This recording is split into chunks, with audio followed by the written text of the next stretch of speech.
Oke guys, assalamualaikum warahmatullahi wabarakatuh.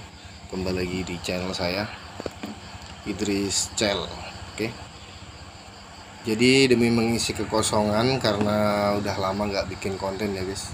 Karena teman-temannya, adik-adiknya pada lagi sibuk kuliah, jadi belum sempat bikin konten. Jadi saya mengisi kekosongan ini menurut pengalaman pribadi saya ya guys ya. Jadi tentang usaha, keutamanya adalah berdagang, karena saya berdagang barang-barang campuran. Oke guys, jadi untuk dagang bisa langgeng atau awet gitu guys ya, jadi biasanya ada orang itu, salah satu contoh itu kios atau usaha, mereka itu kelihatan besar dan wah gitu, tapi tiba-tiba langsung redup dan tutup gitu, nggak lama, hanya nggak sampai 1 tahun atau hanya beberapa tahun. Jadi ada warung yang kecil itu dia malah awet bisa sampai puluhan tahun.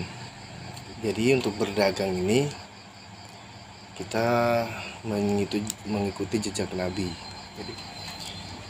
Jadi Nabi Muhammad SAW itu sudah berdagang itu sejak 12 tahun. Dia pergi bersama pamannya yang bernama Abu Thalib. Dia membawa barang dagangannya dari Mekah ke negeri Sam atau negeri Suriah. Jadi dalam berdagang itu yang dicari itu kita pertama itu berkahnya. Karena berkah itu membuat usaha kita itu lancar dan terus menerus mengalir. Jadi berkah itu adalah yang diridhoi. Kita selain mendapatkan keuntungan, dan kita juga bisa mendapatkan pahala. Itu namanya berkah atau barokah. Di keduanya itu kita harus jujur. Jujur itu jadi kita tidak boleh main curang ya. Contohnya di pasar lah, itu mereka kadang ada yang bermain timbangan gitu. Itu sedikit pun dia nanti akan, timbangannya itu akan efeknya itu selain di akhirat, di dunia juga bisa dia cepat, gak lama gitu usahanya. Jadi kita harus jujur. Timbangan atau seperti saya ini kadang barang campuran itu banyak gitu ya. Bos saya itu kadang kelebihan memberikan, karena yang ngambilkan barang itu beda dengan yang nyatet bosnya itu yang nulis harganya. Jadi kadang kelebihan yang ngambilkan beda, itu kita harus kembalikan. Jadi kalau kita nggak kembalikan, kadang kan orang, wah ini rezeki kita begitu kan. Jadi itu bukan rezeki kita, itu cobaan atau ujian ya guys. Jadi kita harus kembalikan dan kita ngomong, wah ini lebih satu gitu. Jadi gitu, kita harus jujur. Seperti kalau kita kayak timbangan itu lebih sedikit nggak masalah daripada kurang. Kurang itu nanti malah bisa dituntut di akhirat.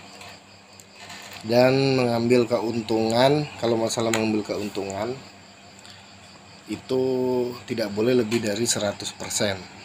Kalau bisa itu sepertiga dari harga modal. Itu menurut agama yang baik. Tapi ada kisah sahabat Nabi ya, namanya Zubair ibnu Awam. Dia membeli tanah dengan harga 170.000. Kemudian anaknya yang namanya Abdullah bin Zubair menjual tanah tersebut dengan harga 1.600.000. Artinya Abdul Zubair itu lebih dari 9 kali lipat. Nah itu beda lagi ceritanya. Itu karena tanah itu kan dia barang besar. Intinya itu kita tidak menzolimi pembeli. Jadi pembelinya juga mau, itu nggak apa-apa. Jadi memang itu malah lebih dari 100% sahabat. Jadi intinya sekarang pembeli sekarang kan juga pintar-pintar orang, jadi nggak bisa dibodohi juga kan. Mereka pasti tahu harga pasaran. Intinya kita itu jual beli itu yang sah, tidak ada paksaan gitu. Jadi memang kalau kayak tanah atau kambing itu memang kita harus memelihara dulu kan. Itu kalau mengambil keuntungan lebih besar atau memang waktunya jangkanya lebih lama, itu nggak apa-apa mengambil. Jadi kalau barang-barang pokok itu nggak bisa, maksudnya mereka kan udah bentar ya. Dan ada lagi ya, ketika kita bersaing atau berjualan, pasti mereka itu banyak saingan. Jadi kita nggak boleh merasa iri hati. Jadi iri hati itu sangat berpengaruh ya.